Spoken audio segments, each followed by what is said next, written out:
Aujourd'hui, je vous embarque avec moi dans la création d'un macropad, un petit clavier de 9 touches entièrement programmable. L'idée c'est de me fabriquer un outil sur mesure pour gagner du temps sur le PC. Pour ce projet, je suis parti sur un design en deux pièces, une partie supérieure qui va venir se clipser tout simplement dans une partie inférieure. Une fois la modélisation terminée, on passe à l'impression des modèles.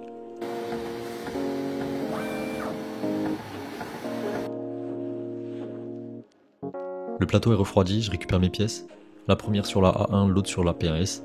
Je décolle délicatement l'impression, puis je retire les supports. L'impression est vraiment propre, et les deux parties s'emboîtent parfaitement.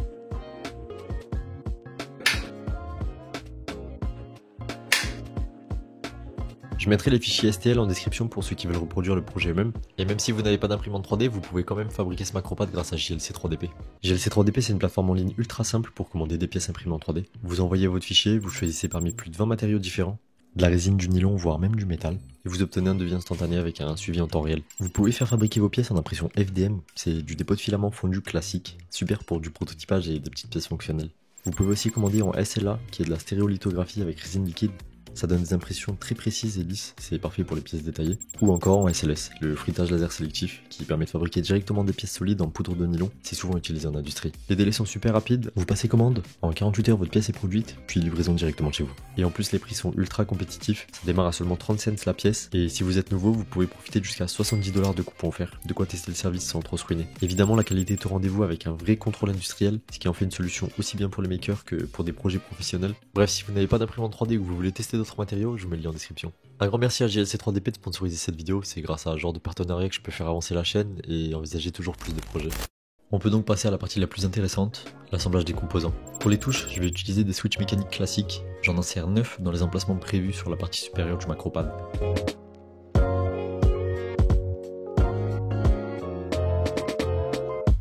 Ensuite, je prépare l'encodeur rotatif.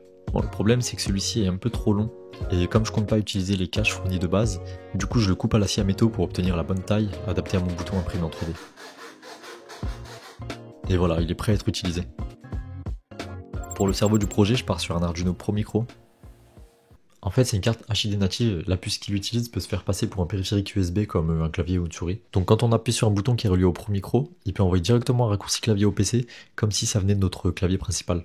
Donc avec un Arduino Nano ou Uno par exemple, c'est pas possible sans passer par des bidouilles un peu compliquées. Le tout accompagné d'un petit écran OLED qui viendra afficher quelques infos. Il reste plus qu'à préparer le setup de soudure et on attaque le câblage.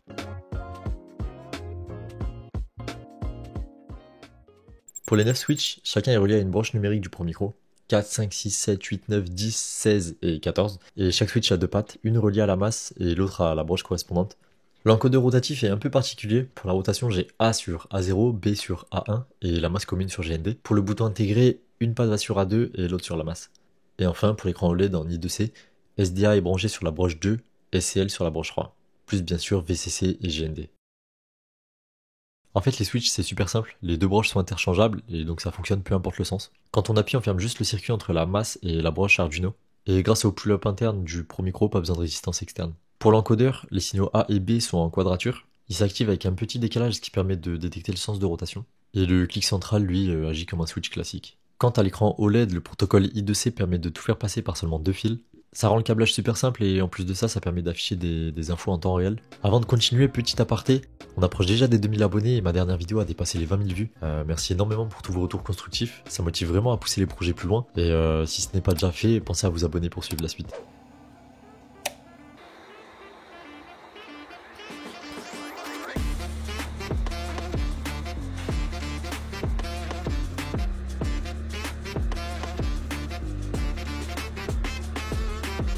Voici le câblage une fois terminé. Comme on peut le voir, c'est vraiment le bordel, avec des fils de toutes les couleurs qui partent dans tous les sens. Clairement, un PCB dédié aurait été bien plus propre.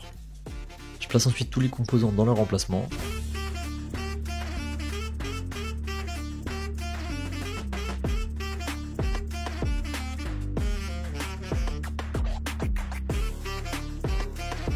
Je ferme le boîtier.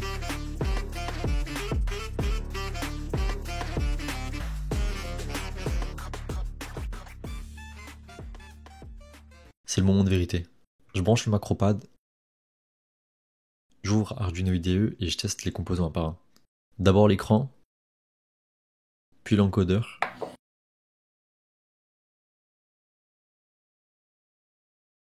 Et enfin les switches. Et pour une fois, tout fonctionne parfaitement. Il reste plus qu'à ajouter les keycaps, pour ça j'en ai imprimé en 3D.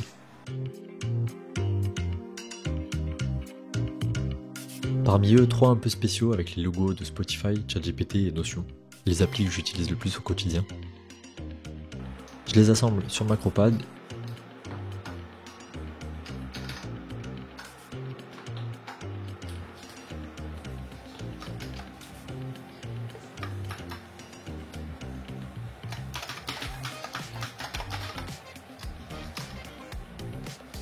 Et voilà le résultat final.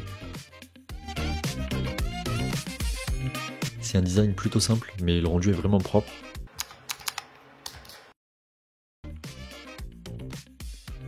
Je branche maintenant Macropad au PC.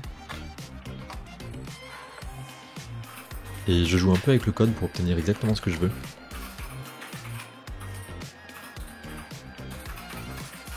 La première ligne de touche me sert à lancer directement mes applis, Notion, ChatGPT, Spotify. Le reste est dédié à des raccourcis clavier pour Fusion 360. Quant à l'encodeur rotatif, il contrôle le volume du PC. Et pour finir, l'écran OLED affiche le volume en temps réel lorsque je le modifie, et indique aussi quel raccourci est utilisé à chaque pression sur une touche. Au bout d'un certain temps, il se met en veille car comme on a pu me le faire remarquer sur ma dernière vidéo, utiliser de l'OLED pour de la data statique, c'est pas terrible. Parce que les écrans OLED ont un défaut en fait, si le texte ou l'image reste affiché trop longtemps, ça finit par marquer les écrans. C'est ce qu'on appelle le burn-in. En gros, les pixels s'usent de manière inégale et l'empreinte de l'affichage peut rester visible en permanence. Du coup, si c'est pour afficher un logo ou des infos fixes, vaut mieux se tourner vers un écran LCD ou même un simple affichage à segments. Et voilà, Macropad 9 touches est maintenant terminé.